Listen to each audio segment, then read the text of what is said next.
વ્રજની અંદર તમારે કૃષ્ણ બોલવાની જરૂર નથી, માત્ર રાધા નામનો પુકાર કરો અને કૃષ્ણ ગમે તે કામમાં હશે ને સાહેબ.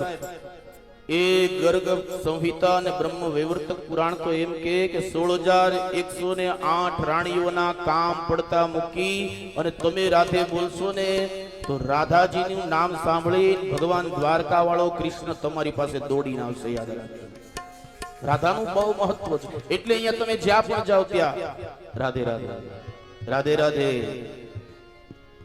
મેં તો જોયું છે પેલા રિક્ષા વાળાને કોઈ આડું આવ્યું હોય ને તો એ હોર્ન નથી મારતો, રાધે રાધે ભૈયા. એની કેટલી સત્તા હશે.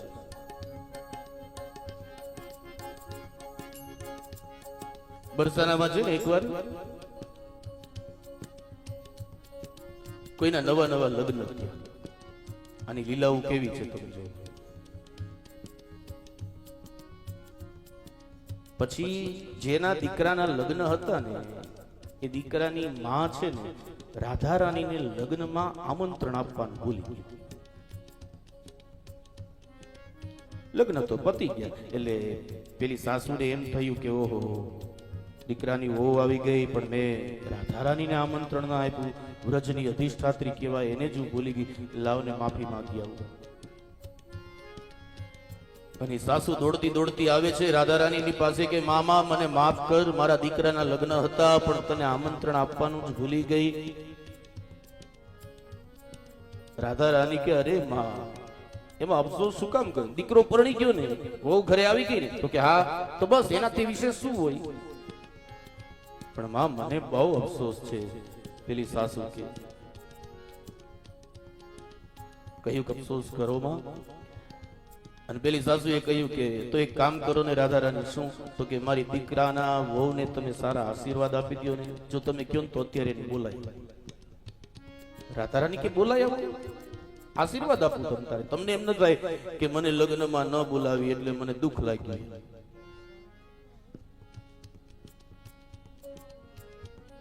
સાસુમાને એમ થયું કે લાવ આ દીકરાની વહુને આશીર્વાદ રાધા રાણીના લેવડાવી લઉં.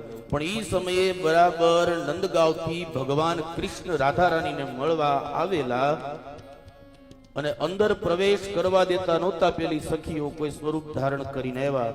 એટલે કનૈયાએ વિચાર કર્યો કે આમાં કઈક લીલા કરવા જેવી છે. એટલે કનૈયો પેલી સાસુ ફૂગે વહુની પાસે, ઈ પેલા સાસુનું રૂપ ધારણ કરીને ઓલી વહુની પાસે ગયો.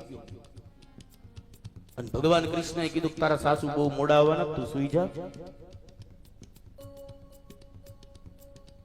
અને ભગવાન કૃષ્ણ એ જ સ્વરૂપ, પેલી વહુ તો બિચારી સુઈ ગઈ અને એ જ સ્વરૂપે વહુનું સ્વરૂપ ભગવાને ધારણ કર્યું. ઘૂમતો તણો સાડી પહેરી જેમ ભગવાન મહાદેવ રાસમાં ગયો તો એ. અને ત્યાં પાછળ પેલી સાસુ આવી બોલાવ. હવે સાસુને એમ કે ઘૂમતો તણી મારી વહુ બેઠી છે. પહેલાના સમયમાં તો એટલી બધી મર્યાદાઓ હતી,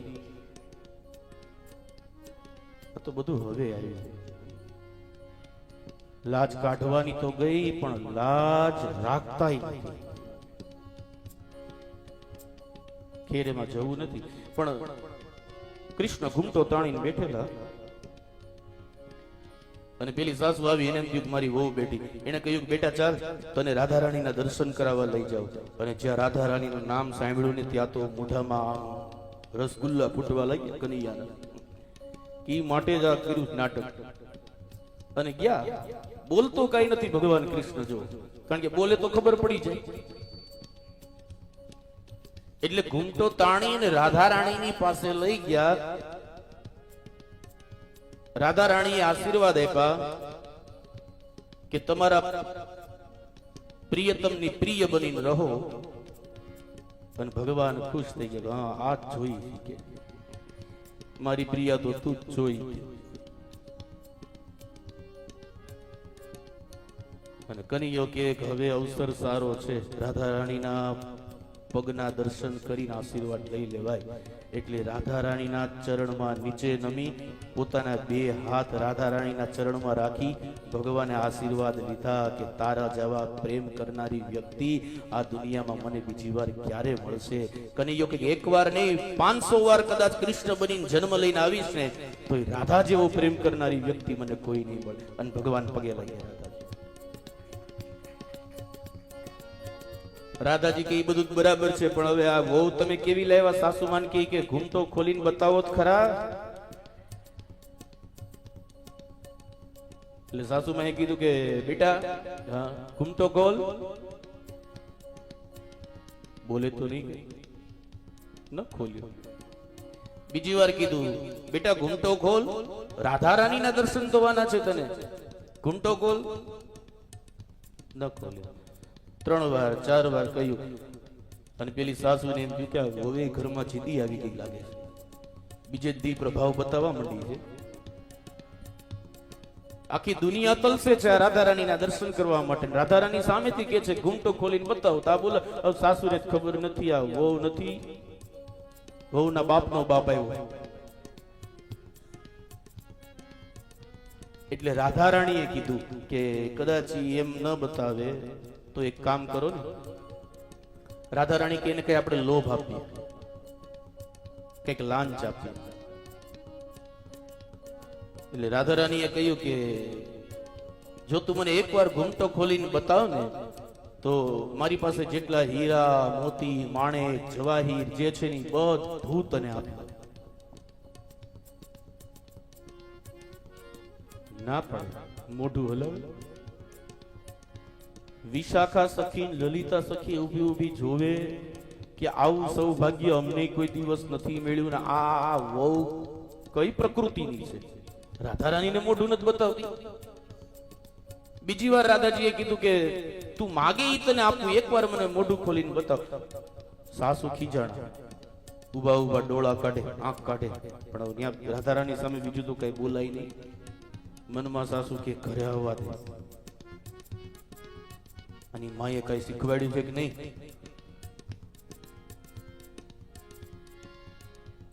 ઘણા બધા પ્રયત્ન કર્યા છતાં ઘૂમટો ન ખુલ્યો. અને પછી રાધા રાણી કે લાગે છે કે હજી આને કઈક સંતોષ નથી, હજી આને કઈક વધારે પ્રલોભન આપવું પડશે. આપણે નથી આપ્યું. એવા ક્યાંક ખાતાઓમાં કામ કરાવવા જવું હોય ત્યારે. એટલે રાધા રાણી કે તું સાંભળ, એક કામ કરો. ઓલા કે ને કે રાધા રાણી જયારે બહુ આનંદમાં હોય ને ત્યારે પોતાના દ્વાર ખોલ દે. તો કે હું તારા માટે આ દ્વાર ખોલી દઉં છું, જો તું મને એકવાર તારું મોઢું બતાવ ને કે તો હું તને કાયમના માટે થઈ આજીવન જીવંત પર્યંત હું તને મારા મેલમાં મારી સાથે વાસ આપું, રહેવા માટેનો અવસર આપું તને. અને વિશાખા સખી લલિતા સખી કે અમે મળી મળીને ઘરે જતા રહી, આવો અવસર અમને નથી મળ્યો. એ ભૂલમાં આ તો બગાસું ખાવા ગયા ને પતાસું આવી જાય એવી વાત છે. એકવાર ઘૂમટો ખોલી લે, વહુને સમજાવે. ત્યાં ભગવાનને વિચાર આવ્યો કે આખી જિંદગી રાધાની સાથે એના મેલમાં રહેવા મળે તો હવે ભલે બાજી ખુલી જાય પણ એકવાર બતાવી દઉં. અને જ્યાં ઘૂમટો ખોલ્યો ત્યાં તો આહા, રાધા રાણી પગમાં પડી ગયા. રાધા રાણીએ કહ્યું કે પ્રભુ તમારા માટે મેલમાં રહેવાની વાત તો ક્યાં, તમે મને તમારા દર્શનની એક ઝાંખી આપો ને તો આખું ત્રિભુવન આપી દઉં બાપ, તમારા માટે તો હું તૈયાર છું. અને ભગવાને કહ્યું એ જ સમયે બીજું કાંઈ જોતું નથી, મારે ત્રિભુવન નથી જોતું, આપણે બોલી પ્રમાણે આપો, તમારા મેલમાં વાસ આપો. આજે પણ તમે જાઓ ને રાધા રાણીની સાથે ત્યાં ઠાકોરજી બિરાજમાન છે, આટલા માટે બિરાજમાન. અને ત્યારે ભગવાને કહ્યું કે અહીંયા ભલે કોઈ પણ દર્શન કરવા આવે પણ અહીંયા મારા નામનો મહાત્મય નહીં રહે. જે અહીંયા આવીને રાધા રાધા બોલશે એનો બેડો રાધાજી પાર કરશે. એટલે રાધાના નામનો ઉચ્ચાર.